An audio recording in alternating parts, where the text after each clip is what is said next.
네, 우리 오늘은 주기도문 오늘 우리에게 일용할 양식을 주옵시고 우리 두 번째 우리 시간입니다. 우리 계속 우리 반복하고 있는 내용이죠. 하나님 하늘에 계시고 우리 땅에 있어요. 하나님께 도달할 수가 없어요. 그런데 예수님으로 말미암아 하나님을 아버지여라고 우리가 부를 수 있게 됐어요. 얼마나 감사합니까? 그렇죠? 그리고 이제 하나님께 하는 첫 번째 간구가 뭐냐면 하나님의 이름이 거룩히 여김을 받으셨으면 좋겠어요. 그러니까 하나님의 이름이 많이 알려지셨으면 좋겠어요. 이 뜻이죠. 자, 두 번째로 나라가 임하오시며, 그래서 여기 이거는 이제 통치권의 개념이라 그랬어요. 하나님, 이 땅을 좀 다스려 주세요. 이 땅에 하나님의 정의와 하나님의 사랑과 공의가 흘러넘치게 해주세요. 자, 세 번째로 뜻이 하늘에서 이루어진 것 같이 땅에서도 이루어지이다. 하나님이 우리를 향하여서 가지고 계시는 뜻, 성의, 인간을 내버려 두지 않으시겠다라고 하시는 그 하나님의 뜻이 우리에게 이루어지게 해주세요. 자, 이게 이제 어떻게 보면 이제 하나님을 위한 간구라고 좀 할 수 있어요. 그러니까 궁극적으로 우리를 위한 간구인데 형식상으로는 하나님의 뜻을 먼저 구하는 이제 간구죠. 자, 그리고 이제 우리가 이제 처음 이제 하는 간구는 우리를 위한 간구예요. 오늘 우리에게 일용할 양식을 주십시오. 일단은 주님 우리 먹고 살리게 해주세요. 그렇죠? 그리고 우리가 인생을 살면서 필요한 현실적인 내용들을 하나님께서 채워주세요. 이런 뜻이라고 지난주에 말씀드렸어요. 자, 우리 오늘은 이 말의 의미에 대해서 조금 더 깊게 한번 들어가 보겠습니다. 우리 지난주 요약인데 우리 한번 같이 읽어볼까요? 양식을 시작. 양식을 위한 간구는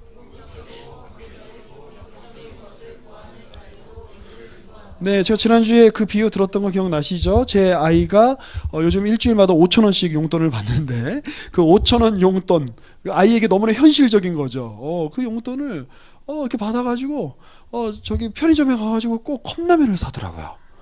그러니까 이제 이렇게 마트에서 사거나 인터넷으로 사면 훨씬 싼데 자기가 그걸 사고 싶은가 봐. 컵라면을 사가지고 이렇게 몰래 지방에서 먹다가 이제 엄마한테 걸려서 혼나고. 근데 제가 그걸 보면서 쟤네 누구 닮아서 저러나 보는데 제가 그러더라고요. 제가 밤에 몰래 라면 끓여 먹다가 아내한테 혼나는데 그래서 DNA의 힘은 정말 놀랍구나. 약간 이런 생각을 하기도 해요. 근데 아이 입장에서는 눈에 보이는 5,000원이 되게 현실적인 거죠. 그런데 그 5,000원이라고 하는 그 금액이 내게 현실화되기 위해서 더 현실적인 전제가 있어야 되는 거예요. 뭐예요?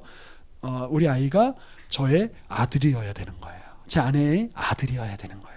그러니까 우리는 눈에 보이는 물질이 현실적이라고 생각하는데 그 물질이 어떻게 우리에게 주어지는가를 생각해 보면 관계적이고 영적인 것이 훨씬 더 궁극적이고 이렇게 표현할 수 있을지 모르겠어요. 현실적이다. 그렇게 이야기할 수 있겠어요. 제가 그 몇 년 전에 소고기 논란 아세요, 여러분? 어떤 그 돼지고기 집에 붙어 있는 플랜카드인데 이런 말이 있어요. 같이 한번 읽어볼까요? 자, 이런 거 말씀도 아닌데 이런 걸 읽어야 되나? 이제 한번 읽어볼게요. 자, 시작.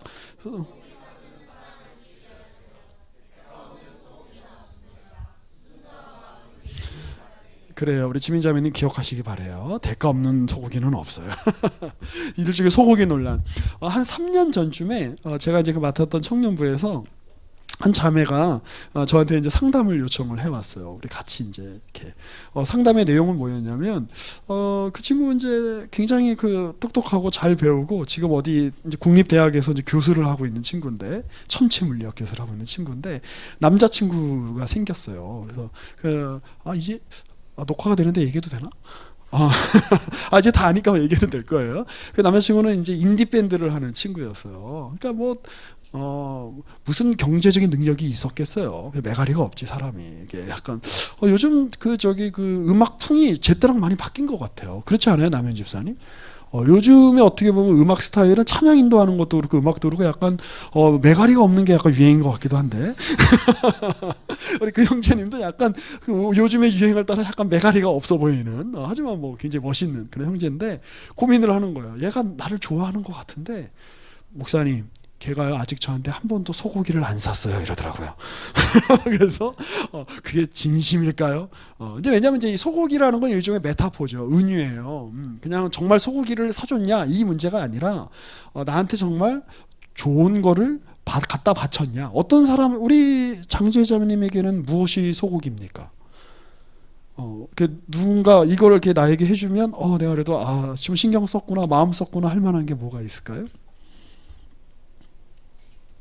생각해 보시고 한번 잘 선생님 문득 잘 생각이 안 나는군요. 그러니까 우리가 이제 흔히 이야기해서 한우 사 먹는 거 되게 비싸죠. 한 접시에 뭐 어마어마하게 비싼데 그거를 사줄 정도면 얼마나 그 사람에게 마음을 쓰는 걸까. 그래서 그래요. 네, 우리 네, 삼조 형제님 혹시 소고기 사주신 적 있으세요? 그래요. 자, 그냥 물어본 거예요. 자, 아주 유명한 말이죠. 그 인간은 그가 먹는 것이다. 그 유물론자인 그 포이에르바흐라고 하는 독일의 철학자가 한 말인데 아주 유명한 말이에요. 거의 경구처럼 사용되는 말인데 사실 그렇잖아요. 우리 몸의 세포와 우리 몸의 어떤 이 신체를 구성하는 게 우리가 먹는 걸 통해서 구성이 되니까 너무 당연한 말인데 이거 굉장히 은유적으로도 사용할 수 있는 말이라는 거죠. 그렇죠? 사람이 자기가 뭘 먹느냐에 따라서 그 사람이 어떤 존재인지를 이렇게 어떻게 보면 이제 이제 보여주죠. 그게 이제 아주 대표적으로 드러나는 게 우리 채식주의를 하시는 분들이 사실은 그런 것들이 아주 분명하게 더 이제 이렇게 선명하게 이렇게 드러나는 거죠. 그런데 이제 오늘 우리에게 일용할 양식을 주옵시고라고 하면 우리가 하나님 저에게 밥을 주세요. 아주 구체적으로 보면 단순하게 보면 그 간구잖아. 그런데 이게 하나님 앞에 올라갈 만한 간구의 내용이 된다는 거예요. 하나님 앞에 올라가는 거는 여러분 다 거룩한 것이어야 되죠. 그렇죠?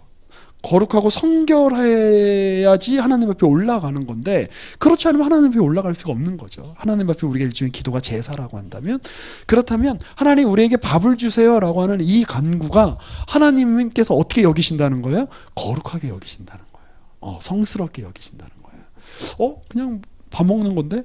자, 성경은요 식욕이라는 우리의 본능적인 욕망이 거룩함과 연결되어 있다고 강조해요. 그럼 더 나아가서 우리가 먹어야 사는 존재인데 먹는다는 거는 일종의 우리의 기본적인 생물학적인 욕구를 채우는 아주 기본적인 내용인데 그걸 조금 의미를 확장하면 무슨 뜻이에요? 인간은 창조된 것들을 통해 살아가는 존재라는 거예요. 우리 준호 형제님은 제일 좋아하는 음식이 뭐예요? 다 잘 먹어요? 내가 이렇게 얘기할 줄 알았어. 내가 뭘 물어보면 딱 맞게 대답을 하는 적이 없어. 그래도 혹시 자 우리 어저께 뭐 드셨습니까 점심에?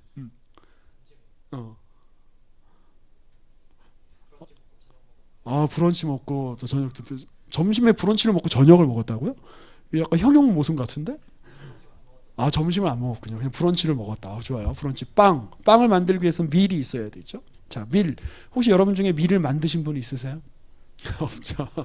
밀은 물론 인간이 재배하지만 주어진 거예요. 우리 어저께 예를 들어 돼지고기를 먹었다고 칩시다. 삼겹살을 먹었다고 쳐요. 삼겹살을 만들어서 먹으실 수 있는 분 있으세요? 자기가? 아니죠. 누군가 기르기는 하지만 그 돼지라고 하는 거는 가축은 주어진 거예요. 뭐예요? 하나님의 창조물로 주어진 거예요. 근데 인간이 그런 것들을 취하지 않으면 자신의 생명을 연장할 수 있나요? 없나요? 없어요. 그러니까 이거를 이제 조금 어려운 말로 인간은 자충족적이지 못한 존재다 그렇게 표현할 수 있을 것 같아요. 자충족적이신 분은 그러니까 스스로 이렇게 자기 스스로 이렇게 충족이 되시는 분은 하나님밖에 안 계세요. 우리는 하나님이 만드신 창조물을 우리가 먹고 우리가 입으로 분해하고 우리의 위장으로 분해해서 영양소로 받아들여야 우리라는 존재를 유지할 수 있는 존재. 다른 누군가의 생명에 다른 어떤 그 식물의 생명에 혹은 다른 어떤 동물의 생명에 우리의 생명을 기대야만 우리의 목숨을 유지할 수 있는 존재라는 거예요. 그리고 그 식물과 동물은 누가 허락을 하셨다? 하나님이 허락하신 창조물, 피조물이다. 그러니까 굉장히 하나님 우리에게 일용할 양식을 주십시오에는 그러한 하나님께서 모든 창조 세계를 피조 세계를 지으셨습니다. 그리고 그 중에 일부를 우리가 살 수 있게끔 우리가 기대서 살 수 있게끔 우리에게 먹을 것으로 주셨습니다라는 겸손한 고백이 이렇게 있는 것이죠. 인간은 빵을 먹어야 살아요. 밥을 먹어야 살아요.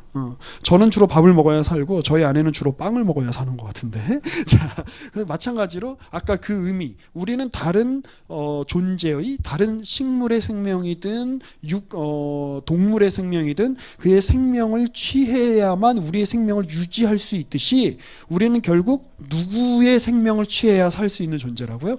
예수의 생명을. 이게 바로 예수를 먹는다는 의미예요. 우리가 예수님 먹는다는 게 무슨 뜻이에요?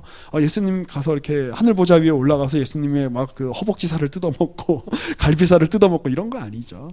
우리는 하나님을 우리의 생명의 근거로 삼고 사는 사람들이다. 이거는요. 직설법이기도 하고 명령법이기도 해요. 이거는 우리가 그렇게 하나님을 추구해라라고 하는 뜻이기도 하고, 그리고 우리는 이렇게 하나님이 우리에게 생명을 안 주시면 살 수 없다 이런 뜻이기도 해요. 자, 우리 요한복음 6장에 보면 아주 의미심장한 구절이 있어요. 우리 아까 11절 읽었습니다만 우리 13절까지 10절에서 13절까지 저와 여러분이 한번 나눠서 교독하시죠. 제가 먼저 읽을게요. 예수께서 이르시되 이 사람들로 앉게 하라 하시니 그곳에 잔디가 많은지라 사람들이 앉으니 수가 5천 명쯤 되더라.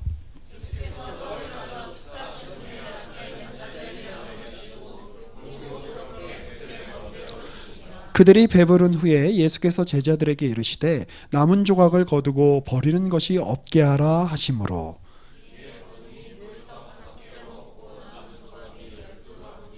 우리 뭐 너무 잘 아는 오병이어의 기적을 다루고 있는 본문이죠. 자, 오늘 제가 이거 굉장히 다양한 각도에서 이 본문을 해석할 수 있지만 오늘 제가 초점을 맞추고 싶은 부분은 예수님께서 그 물고기 2마리와 떡 이걸 가지고 어떻게 하셨다고요?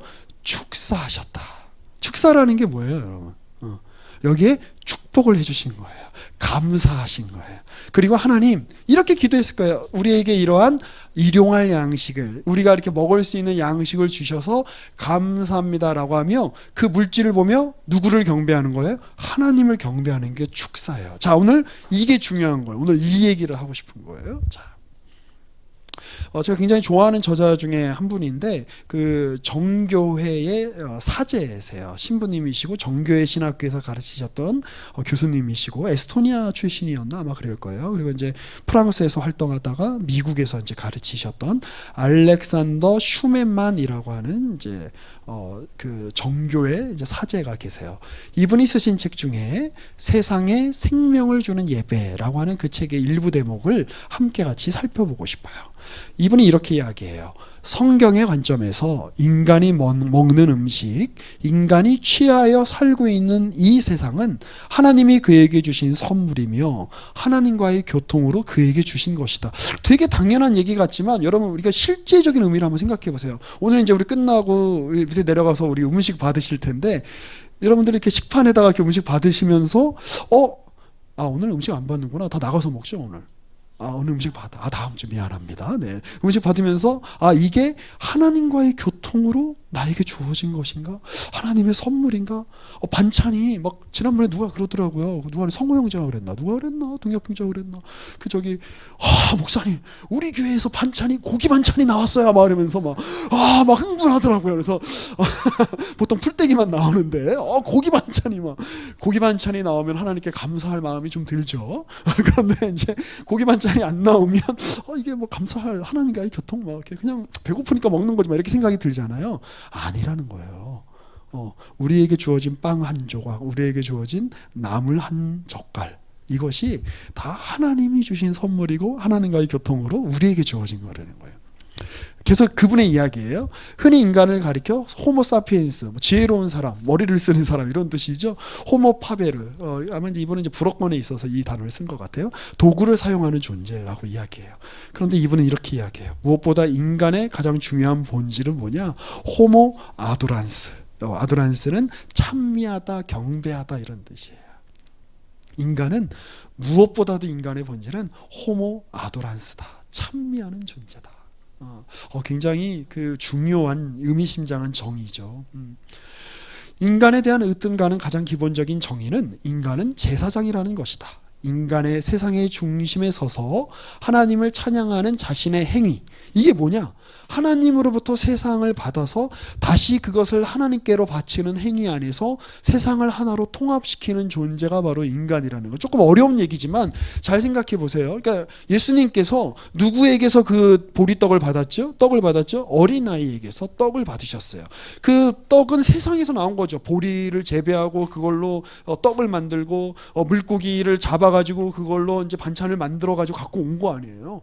그러면 이제 그걸 가지고 주님이 그걸 받아서 다시 그걸 하나님께 경배하고 감사하는 이 행위를 통해서 그냥 우리 인간적인 눈으로 놓고 보면 어린아이가 예수님께 떡을 드렸고 예수님이 그걸 기도했고 다시 사람들한테 나눠줬다라고 하는 아주 단순한 과정이지만 이 안에 바로 놀라운 성스러운 과정이 여기서 지금 일어나고 있다는 거예요. 어떤 과정이냐? 여기 요약해서 설명을 하고 있는 거죠. 우리 인간이 제사장이다라는 말의 의미는 하나님으로부터 세상을 받아서 다시 그것을 하나님께 바치는 거룩한 이 선순환을 통해 일종의 예배의 과정이 일어나고 있는 거예요.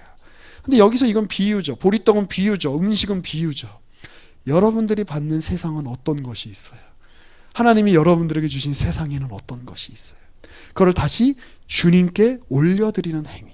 그리고 그것에 대한 아주 구체적이고 아주 그 표상적인 행위가 우리가 주일에 함께 모여서 찬양을 부르는 거예요. 같이 함께 우리가 하나님의 이름을 높여드리는 건데 그 일은 주일에 모였을 때 11시에서부터 11시 반 주일날에만 이루어지는 것이 아니라 우리의 일상 전체에서 그러한 경배와 예배 행위가 이루어져야 된다. 왜? 인간은 호모 아도란스, 경배하는 인간이고 경배하는 인간이어야만 하니까. 오늘 조금 복잡한 얘기지만 한번 천천히 한번 잘 들어보세요. 그리고 이거를 뭐라고 불렀냐면 성만찬행이라고 부른 거예요. 우리가 성만찬은 우리가 1년에 몇 차례 교회에서 상징적으로 우리가 예수님의 떡이라고 생각하는 떡을 나누고 빵을 나누고 예수님의 피를 상징하는 포도주를 나누지만 이 행위는 우리의 일상 전체에서 일어나는 행위라는 거예요. 이런 행위로 세상을 가득 채움으로 인간은 자신의 삶, 세상으로부터 받은 삶을 하나님 안에서 사는 삶, 하나님과 교통하는 삶으로 변모시켜요. 이게 인간이 가지는 경배하는 인간 호모 아도란스가 가지고 있는 놀라운 능력이에요. 호모 파베르라는 관점에서 보면 인간은 자연에 있는 어떤 내용을 자기가 필요한 도구를 만들어 가지고 뭐 돌을 이렇게 깨 가지고 뭐 뗀석기를 만든다든지 돌을 갈아 가지고 간석기를 만들어서 자신의 어떤 유용함에 사용하고 문명을 일으키는 수단으로 사용하는 그런 호모 에렉투스 혹은 호모 파베르적인 면이 있죠. 그렇죠? 그리고 인간은 생각하고 다른 짐승들과는 달리 이렇게 추론을 하고 판단을 하고 그리고 멀리 나아가 보려고 하는 이 생각하는 능력을 통해서 인간의 독특성과 문명을 발달시켜 왔죠. 그런 인간의 측면이 있어요. 그런데 그와 더불어 인간이 가지고 있는 아주 중요한 측면은 뭐냐? 인간은 경배하는 인간이어야 된다. 여기서 경배는 맨날 교회에 와가지고 찬양해라 이런 뜻이 아니에요. 우리에게 주어진 이 세상의 모든 재료들을 가지고 하나님을 찬양하는 데에 사용하는 제사장적 삶을 살아라. 그 얘기를 하고 있는 거예요. 얘기 또 나오네요. 세상은 재료, 즉 만물을 포괄하는 한 거대한 성만찬을 위한 재료로 창조되었고 인간은 이 우주적 성례의 제사장이 되라고 창조되었어요. 그러니 우리에게 주어진 것은 사람뿐만 아니라 여러분 동물도 거룩한 겁니다. 동물뿐만 아니라 식물도 거룩한 겁니다. 동물과 식물뿐만 아니라 이 모든 광물들 우리 지구에 어떤 광물들이 있나요? 잘 생각이 안 나지만 하여튼 텅스텐 다이아몬드만 귀한 것이 아니라 구리 이 모든 돌덩이 이 모든 것들이 다 우리에게 주어진 성례의 재료로 우리에게 주어졌다는 사실을 기억하셔야 돼요. 시간이 조금 남았으니까 이제 오늘날 이제 현대의 문제 가운데 하나가 우리 인간이 자연 파괴와 이 생태계 파괴를 너무 심하게 한다는 사실이 있죠. 제가 어디 다큐멘터리나 기사를 볼 때마다 그 다른 피조물들 입장에서는 다른 생명체들 입장에서는 인간이 재앙이겠다 이런 생각이 들어요. 인간 때문에 얼마나 많은 종들이 사라지고 있어요. 그래서 너무 막 마음이 아픈데, 근데 이제 그런 것들에 대한 이제 그 문제 제기를 하면서 인간이 근본적으로 세상과 자신에 대한 관점을 바꿔야 된다라고 하는 게 이제 요즘에 사상가들의 어떤 외침이죠. 그러니까 대표적인 게 이제 그 객관적 사변론이라는 그런 어떤 그 사상 흐름이 요즘 최근에 사상계에서 철학계에서 아주 중요한 흐름 중에 새로운 흐름으로 일어나고 있어요. 그러니까 뭐냐면 인간이 너무 자기 중심적으로 사고한다는 거예요. 그러니까 저기는 저 돌의 입장에서 한번 세계를 생각해 보자. 근데 인간이 그 돌의 입장에서 세계를 생각할 수 있을까요? 인간 아닌 다른 피조물의 입장에서 객관적으로 우리에게 주어진 것들에 대해서 그 입장에서 한번 생각을 해보자. 뭐 이제 이러한 이제 움직임도 있고 그래요. 그 실제로 이제 근대를 만들어 나아갔던 중요한 사상가들, 데카르트라든지 칸트 이런 사람들이 너무나 인간 중심적으로 생각을 했기 때문에 칸트 같은 사람도 그런 얘기를 한 거잖아요. 우리 실제는 우리가 잘 모르겠고 인간이 이해할 수 없고 우리 인간이 우리에게 분명하게 우리에게 주어진 형식인 시간과 공간이라는 형식 안에서 우리가 받아들일 수 있는 이러한저러한 틀 안에서 우리가 인지할 수 있는, 인식할 수 있는 그 범위 안에서만 우리가 학문의 체계를 혹은 사상의 체계를, 생각의 체계를 한번 가져가 보자라고 이야기했던 게 사실 칸트죠. 그런데 그렇다고 칸트가 우리 인간이 이해할 수 없는 것에 대해서 다 부정했던 건 아니에요. 그는 경건주의의 전통이 있었기 때문에 인간이 이해할 수 없는 내용에 대해서 분명히 있다는 걸 인지하고 심지어 강조했어요. 그러나 그 이후의 인간의 역사는 인간이 인식할 수 없는 것, 인간의 인식 범위 너머에 있는 것에 대해서는 마치 없는 것으로 여기거나 무용한 것, 유용하지 않은 것으로 여겼어요. 그러니 인간의 삶의 신비가 사라져 버렸어요. 제가 뭐 있지도 않은 어떤 뭐 정령 뭐 에뮤니즘이나 토테미즘으로 돌아가자 이런 얘기를 하는 게 아니에요. 이 만물 가운데에 인간에게만 그런데 그 인간에게 유용하다는 거는 특정한 시대를 사는 특정한 집단에 혹은 특정한 사람에게 유용한 거잖아. 그렇죠? 근데 그 유용성이 없으면 마치 존재할 가치가 없게 여긴다라고 하는 거는 굉장히 인간의 오만한 태도라는 거예요. 그래서 이제 이런 요구가 되죠. 그 옛날에 이제 코페르니쿠스 때문에 그 중세로부터 근대로의 전환이 아주 중요한 어떤 그 분기점이 된 것 같이 새로운 형태의 코페르니쿠스적인 전환이 필요하다는 거예요. 코페르니쿠스적인 전환이라는 게 뭐예요? 그전엔 인간을 세계 중심으로 놓고 봤죠. 지구를 세상의 중심으로. 지구가 세계의 중심이고 별, 뭐 달, 달은 지구를 중심으로 도는 게 맞지? 뭐 해, 별들이 다 지구를 중심으로 도는 거야 이렇게 생각했는데 코페르니쿠스적인 전환이라는 건 뭐예요? 태양이 중심이야. 그리고 우리는 그 주변을 돌고 있는 거야. 객관화시키는 거예요. 마찬가지예요. 우리도 우리 자신, 우리에게 유용한 것, 우리에게 쓸모 있는 것만 가치가 있어 라고 하는 자기 중심성에서 벗어나서 하나님이 만드신 이 창조와 피조 세계가 얼마나 놀랍고 큰가를 헤아릴 때 우리는 인간답게 살 수 있어요. 저는 늘 하나님 만나면 물론 이제 지금도 하나님 만나 주시지만 제가 죽어서 이제 온전한 하나님의 나라에 딱 이렇게 가게 되고 주님과 이렇게 독대를 하게 되면 물어보고 싶은 게 있어요. 왜 이렇게 우주를 크게 만드셨는지 모르겠어요. 그렇죠? 우주의 역사가 제가 예전에 배울 때는 134억 년인가 뭐 그랬는데 요즘은 138억 년, 막 9억 년까지 올라갔더라고요. 우주가 너무 넓어. 그렇죠?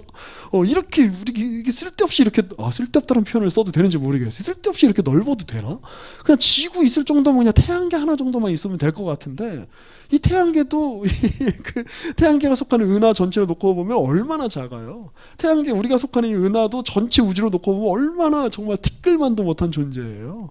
근데 왜 이렇게 우주를 크게 만드셨지 하나님은? 이런 생각이 들어요.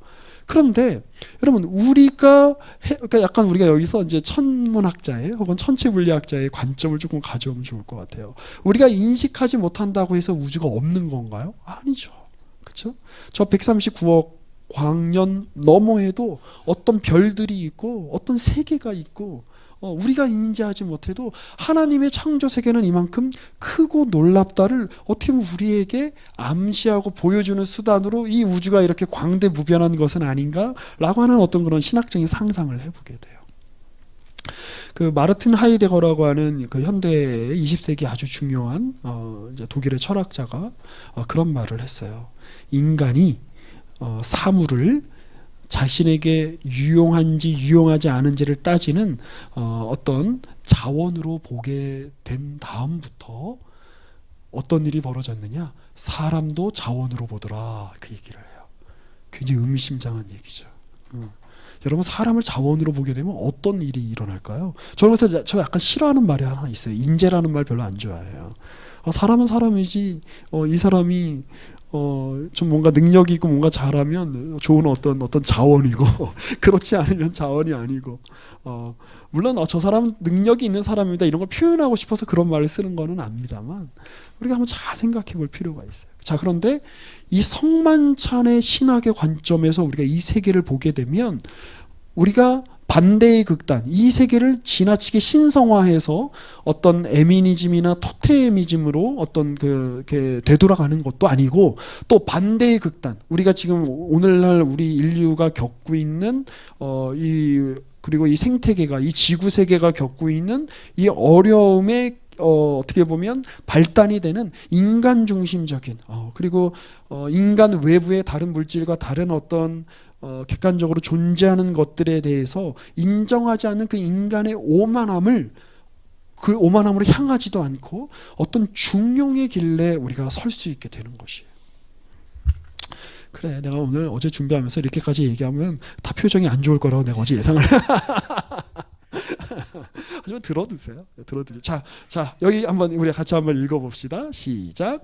찬미, 송축하는 이들에게는 빵은 더는 단순한 빵이 아니다. 몸은 단순히 흙으로 돌아갈 것에 시간은 더듬지 흘러가는 것에 불과한 것이. 이것의 이제 실천적인 의미가 이거예요. 우리가 송축했을 때 이 빵은 더 이상 단순한 빵이 아니라 하나님이 나에게 주신 빵이고 하나님이 나로 하여금 살게 하시는 빵이에요. 그러니 그 빵으로 이루어진 내 몸은 단순하게 그냥 흙으로 돌아갈 허망한 인생이 아니라 존귀한 성례적인 거룩한 몸이다라는 것을 우리가 생각해 볼 수 있을 것 같아요. 제가 아까 그래서 소고기 빈제라는 메타포를 제가 아까 가지고 온 건데 사랑하는 사람에게 가장 좋은 걸 먹이고 싶어요. 그렇죠? 그래서 비싼 한우를 먹이고 싶어. 그리고 이제 상대는 그걸 통해 확인하는 거예요. 이 사람의 마음을. 나에게 한우를 사줄 정도면 이 남자가 이 여자가 나에게 한우를 사줄 정도면 나를 정말 귀하게 생각하는구나. 마찬가지예요. 하나님이 우리에게 한우보다 훨씬 더 좋은 걸 주셨죠. 뭘 주셨어요? 예수를, 자신을 살가피로 내어주셨어요. 그러니 그분을 먹는 우리는 하나님에게 하찮은 존재가 아니에요. 하나님은 우리에게 대충 불량식품 이렇게 주시고 뭐 대충 패스트푸드 주시고, 패스트푸드도 가끔 맛있는데 아무튼 뭐 그런 거 주시고 그런 게 끝내시는 게 아니라 우리를 지극히 그 준비된 식탁으로 우리를 초청하시고 우리를 가장 이 세계의 가장 존귀한 재료, 가장 존귀한 존재를 우리에게 음식을 주신다. 이건 뭐예요? 하나님 우리를 귀히 여기신다. 그러나 여러분들의 삶, 여러분들의 몸, 여러분들이 살고 있는 이 시간 다 하나님 앞에 거룩하고 존귀한 것입니다. 귀히 여기세요. 이 창조 세계가 창조 세계 안에 있는 우리라는 존재가 그것을 가능하게 하신 분을 기억하고 높이고 갈망함으로써 이미 거룩한 것이 되었어요. 제가 간증을 하나 하고 싶은데 저도 이제 그 옛날에 막 20대 때 이럴 때는 맨날 기도를 그렇게 했어요. 하나님, 저에게 한 민족을 주십시오. 저 한 민족을 변화시킬 수 있는 능력을 주십시오. 그게 우리 민족이 됐든 외국의 다른 민족이 됐든. 그래서 어디 뭐 그때 제 기억이 나요. 95년에 어디 저 잠실 주경기장에서부터 큰 집회를 막 했어요. 막 수만 명 모여서 막 집회하는데 그 강사 목사님이 하나님을 위해 헌신할 사람은 여기 이 운동장에 나와서 무릎 꿇고 기도하자고. 그래서 제가 제 친구보다 늦게 나가면 제 친구가 더 빨리 쓰임을 받을 것 같아가지고 제가 먼저 막 뛰어나가고 막 해치고 뛰어나가서 무릎 꿇고 기도하고 하나님 이 세계를 주십시오 막 기도했어요. 그리고 나서 한 20년쯤 지났는데 문득 그 기도가 생각이 났는데 언제 생각이 났냐면 음식물 쓰레기를 이렇게 버리러 이렇게 가는데 이렇게 그 기도가 갑자기 생각이 났어요. 그래서 남자의 인생이라는 게 별게 없구나. 그냥 이렇게 음식물 쓰레기를 갖다 버리고. 제가 늘 얘기하죠, 우리 형제님들한테. 남자 인생이 별게 없어요.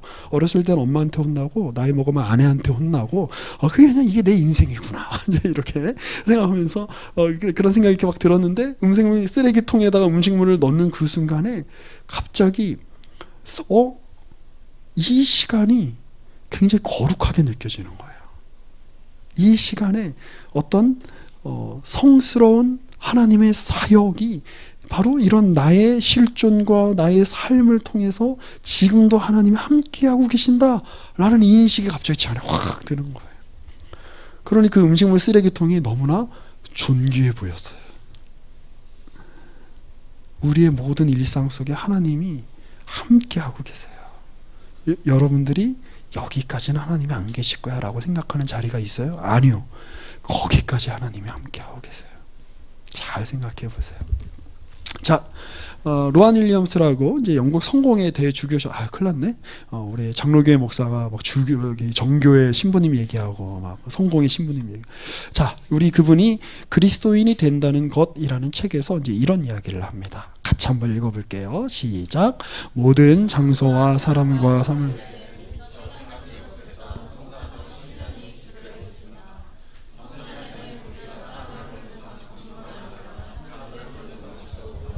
네, 우리가 지금 성찬식을 할 때 우리가 이제 빵을 우리가 이제 교회에서 나누잖아요. 그 빵은 굉장히 거룩한 빵이죠. 그 빵이 만들어질 때부터 아주 그 거룩한 땅에서 밀을 재배해가지고 밀이 막 자라날 때 그냥 안 자라. 그냥 거기다가 확성기로 이문식 목사님이 설교를 한 1년 동안 들려주고 그 다음에 그거를 이제 막 분쇄할 때 거기서 이제 우리 소민자매가 이렇게 다 하는 그 찬양을 옆에서 계속 막 불러주고 막 그러면서 막 빵을 만들고 또 막 같이 우리가 맨날 그 포도주가 숙성될 때마다 가서 막 그 포도주 통에다가 손 얹고 막 기도하고 막 그렇게 하고 만들어진 거룩한 빵과 거룩한 포도주죠. 아니에요. 그냥 제과점에서 사오는 거예요. 제가 다 알아. 포도주 저기 어디서 이렇게 주문해가지고 제가 대충 이렇게 썩는 거 제가 다 알아요. 그러면 그게 거룩하지 않은 걸까요? 거룩해져요. 언제 거룩해질까요? 그 옛날에 중세 때 종교개혁 당시 아주 핫한 이슈였는데 언제 거룩해지냐? 빵과 포도주가. 우리가 함께 목사님이 자 이거는 당신을 향한 주님의 빵입니다 할 때 거룩해지는 거예요. 빵 자체의 거룩함의 속성이 있어서 거룩해지는 게 아니라 말씀으로 거룩해지는 거예요. 마찬가지예요. 여러분 우리에게 주어진 사물, 우리 주변에 있는 사람들 언제 거룩해질까요? 주님의 말씀이 임할 때. 그 얘기는 뭐냐면 바꿔서 생각해 보세요. 아무리 거룩해 보이지 않는 우리가 생각하는 거룩이라는 개념, 종교적인 어떤 구별됨이라는 개념, 상식적으로 그 개념에 안 들어오는 물건과 안 들어오는 사람과 안 들어오는 상황이라고 할지라도 그 모든 것 안에 하나님의 성사적이다라고 하는 거는 이게 세크라멘탈, 그러니까 이제 이렇게 거룩한 하나님의 일이라는 뜻이에요. 성사적인 심령, 아비스. 그러니까 그 안에 그 깊은 그 내면에 그 깊은 그 안에 거룩함이 넘쳐나는 그 모든 것이 우리를 지금 둘러싸고 있다는 거예요.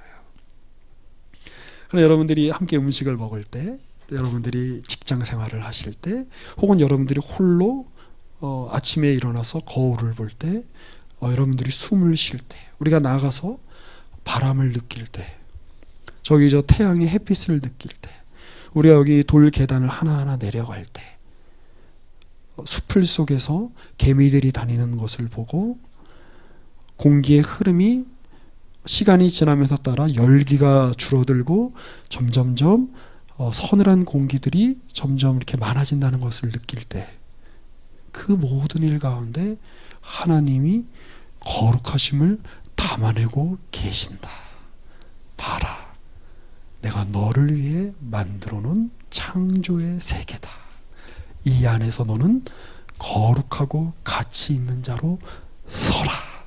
내가 그 일을 위해 나를 너의 음식으로, 내 피를 너의 음료로 내어주었다.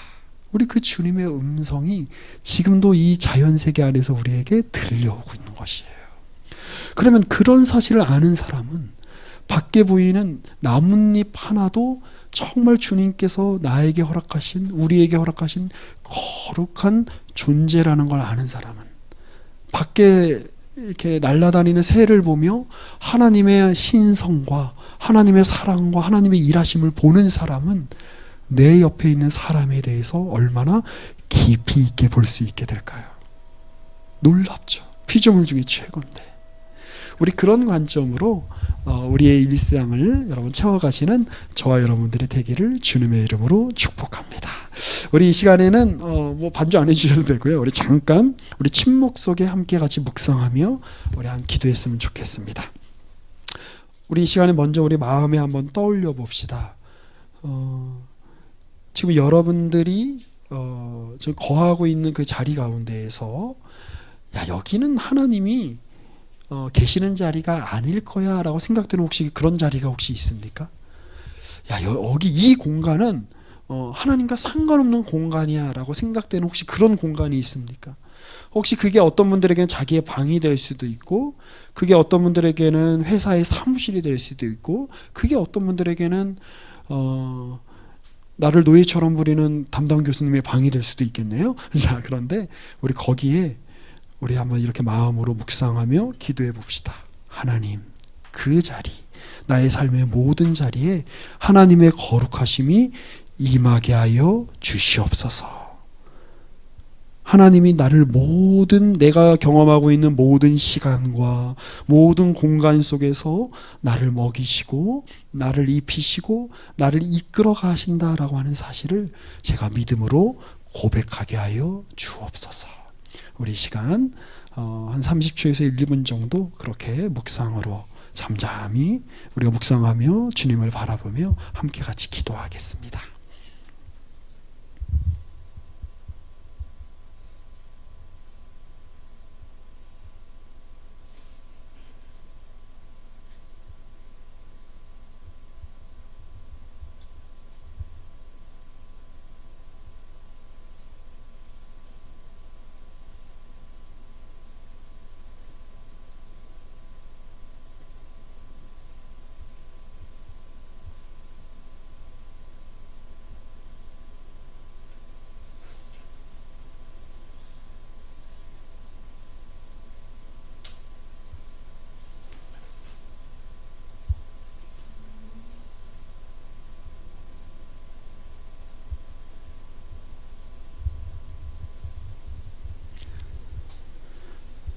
주님, 우리가 침묵 속에서 우리 귀에 들려오는 자그마한 소음들을 느낍니다.